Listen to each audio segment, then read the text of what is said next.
And Flashpoint is a twice weekly program that deals with the truth in news, current events.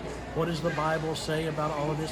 How do we as conservative Christians rally together and see change in our nation? And that's really what it is. We break down the news every week, what's happening, things that some weeks we do more news than others, but we try to cover current events and what is God saying and doing in the nation now. And it's all in a spirit of faith.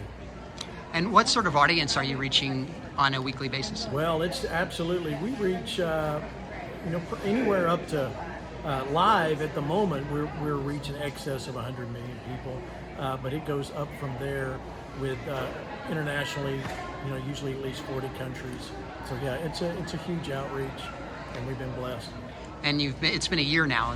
You said at the conference it's been a year. What do you think God's messages, or what do you think this moment in U.S. history is all about? What are you sensing is the most important thing we need to know? Well, the most important thing of what we're dealing with right now is taking our nation back.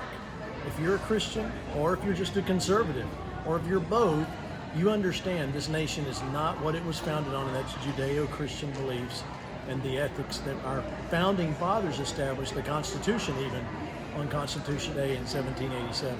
So what does that mean? For us, we have to come back. We have to realize we've been asleep at the wheel, and our nation is about to slip away, but it's not, because patriots are rallying together like never before, not in my lifetime, in over 60 plus years of coming together, and they're seeing this is the time to stand up and say, no, that's not what we're going to do. No, we're not going to accept defeat. No, we're not going to take a liberal agenda. We're going to stand up for the beliefs that are outlined in the Bible. And last question, why do you think Flashpoint has sparked, you might say, what's caused it to be so popular? Well, I think Flashpoint has struck a chord, and it struck a chord with the common man. It's not a Baptist program or an Assembly of God program.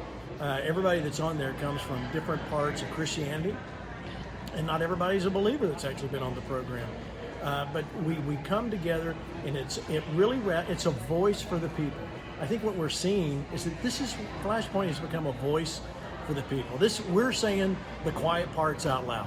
What people are thinking at home, we're talking about, and we're answering those questions. I think that's why it's resounded with people. And maybe I should ask, just this conference also, why have people come to this conference, the Opening the Heavens conference? Well, I think that they come to this conference to hear a fresh word from God, number one. They come to this conference for Flashpoint because they want to see us in person and be able to touch and see what's really going on. And we can take a little more time in a conference like this and be able to talk to people and actually be able to explore some of our topics a lot deeper than we can in just a 1-hour program twice a week. So I think it's all of that together, and there's something about the Scripture says, don't forsake the assembling of yourselves together. When we come together, there's a whole lot more power. When you're sitting next to people that believe like you, you're seeing what really is important to us, and that's where we stand.